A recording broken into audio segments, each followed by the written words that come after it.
আজকে আমি আপনাদেরকে একটা ওয়েবসাইটের সাথে পরিচয় করে দেব, যে ওয়েবসাইটটি আপনি সবারই প্রত্যেকের প্রয়োজন হয়।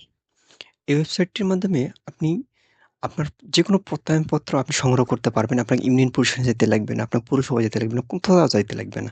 চলুন দেখা যাক কিভাবে এটা করতে হয়। প্রথমে আমরা একটা ব্রাউজারে গেলাম। একটা ব্রাউজারে যাওয়ার পর আমরা এটাকে সার্চ করব প্রত্যয়ন। প্রত্যয়ন দিকে আমরা যখন সার্চ করব, সার্চ করার পর আমাদের একটা ওয়েবসাইটে নিয়ে যাবে। এই ওয়েবসাইটটাতে আমাদেরকে নিয়ে যাবে। এই ওয়েবসাইটে নিয়ে যাওয়ার পর এই ওয়েবসাইটটাতে আমরা ক্লিক করে ওপেন করব। এই ওয়েবসাইটটি ওপেন করলে আমাদের একটা ওয়েবসাইটের ভিতরে নিয়ে যাবে। আমাদের একটা পেজ বের হবে। এই পেজটাতে আমাদেরকে কি করতে হবে? রেজিস্ট্রেশন করতে হবে। এই যে উপরে দেখেন একটা রেজিস্ট্রেশন বাটন আছে উপরের দিকে। এই রেজিস্ট্রেশন বাটনটাতে আপনি ক্লিক করে এখানে রেজিস্ট্রেশন করতে হবে।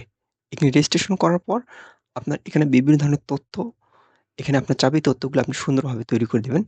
এই তথ্যগুলো দেওয়ার পর আপনি এটা রেজিস্ট্রেশন হয়ে যাবে। আপনি আপনার পছন্দ মতো আপনি যেখান থেকে আপনার এই নাগরিকত্ব নেওয়ার প্রয়োজন থাকলে আপনি নাগরিকত্ব নিতে পারবেন।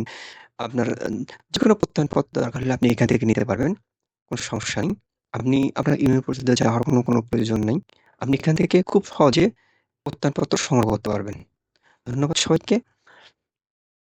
এরকম সুন্দর, সুন্দর ভিডিও পেতে আমাদের পেজটাতে ফলো দিয়ে রাখুন। আর এটা যদি আরো বিস্তারিত জানতে চান তাহলে লিখুন। তাহলে আমি এটা বিস্তারিত আপনাদেরকে আরো বিস্তারিত নিয়ে আসবো।